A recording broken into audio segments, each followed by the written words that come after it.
MTD CNC are in Sheffield today. We've been fortunate enough to be invited to Tecomet. Now I'm with David Noakes here from Hainbuch.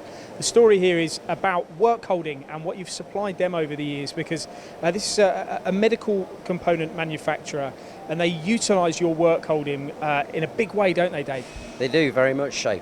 You'll find, Paul, that most of the machines here have got a Hainbuch work holding system of some sort on it. And what sort of systems are there? How much do they vary?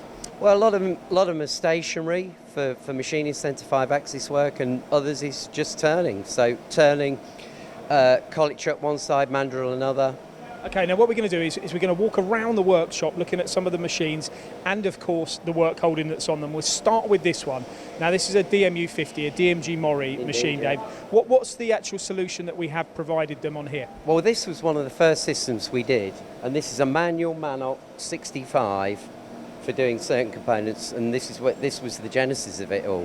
What's good about this Manoc chuck? Why would they select this rather than maybe what you'd see as a more traditional vice method? Well, it's a very inexpensive work holding system, and they could utilise their existing collets. Okay, so they can take collets that they may be using, on a turning machine, and actually incorporate them into the Manoc system. Absolutely, yeah. And this is exactly what they did here. What about things like clamping forces, pull down motions? Is that what the Manoc incorporates? Will they get a good gripping force on these parts? Oh yeah. You'll get sort of up to 100 kilonewtons in that of clamping force. Great stuff. Okay, well, I'm going to pass over to Gio, who's around the workshop. Now, you won't see him in it now, but earlier on he had a lovely pink jacket on. Now, considering that Gio won't even wear a hat at the Christmas do, it's amazing to see him in this, but over to him. Thanks, Paul. I did have to wear it, and I'm still wearing it, but I'm going to take it off now because pink is not my favourite colour.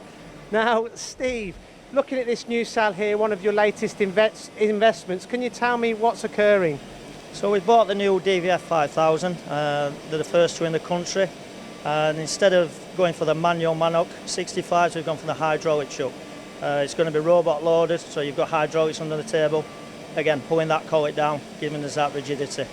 So you've got the two 5th axis machines here with hydraulic fixtures from Hainbuch, and it's going to be fully automated. It's going to be fully automated, yeah, increasing productivity, reducing downtime, increasing OEE. So there you have it. And Paul, by the way, for your information, I did wear my hat at the Christmas do. So we've looked at stationary work holding, and we just saw there as well that it's not just the DMG machines and the Doosan's, they've also got plenty of other machine tools, including the Micron with stationary Hainbuch on. Now, Dave, we're looking at rotation on this Doosan mill turn machine. What have we got here?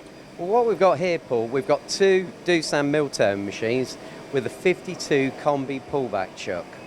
And what they've actually got in here is a hexagon collet holding a fixture between centres. So we've got a hex on this end, obviously set up for the centres on the other to support the part.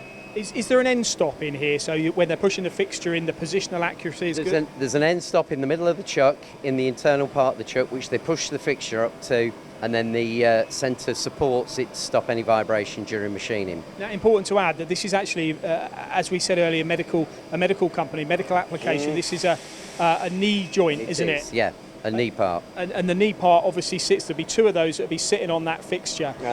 Dave, why have they selected Hainbuch here? Because aren't there plenty of collet chucks with collet mechanisms like this around? Well, I guess there are, but the thing is with the Hainbuch, it's very accurate, and the location, it is very positive location. They're getting in that. We set this chuck up to 90 kilonewtons because they need that.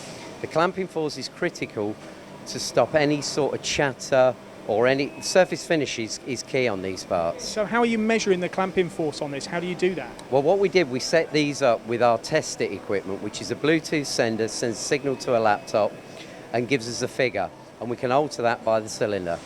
Okay, so we're talking precision rotational work holding here, and I know now Gio is also back with Steve, where they're looking at the a fixture plate with quite a few of your Manoc solutions. Is that right? Yes, yeah, multi-setup. Okay, over to you guys. So Steve, you have a pneumatic fixture plate here with Hydroc 42 collet chucks. Now, what are you using this for? This is again to do another medical part. It's part of a knee system. So we've gone for 6 parts again. We've had to go for pneumatic this time because the machine's an old machine, so we didn't have hydraulics on there, so we've had to incorporate pneumatics. Now, you've actually set this up yourself. The actual collet chucks are a standard product, but you've actually designed the fixture plate yourselves here at Tecomet? Yeah, the collets were designed in-house. It's to clamp a forging, so you've got a 3D form in there. Again, clamps it very rigidly. Now with the collets, you've kind of turned a standard product into a bespoke fixture in a way, and the collets, you've actually machined them out. Can you explain how you've done this and how it benefits you holding the parts? It's fairly simple because you can machine them in situ. It keeps them accurate to them chucks. So you've got an accurate fixture, you're going to get an accurate part, which is all done in-house, keeps that lead time down. So the components with a 3D shape that you're holding, they're not pushing out? No, no. When we first put it in, we had a few teething problems with pneumatics, but we increased that air pressure. Now it's nice and solid, nice and rigid. And is this fixture modular? Can it be used on multiple machines? Yeah, we've got this now on 2 machines, and we've also got it on a sister site in Ireland as well. So there you have it really here at Tecomet, a bit of an insight to how they're using Hainbuch equipment on many machines.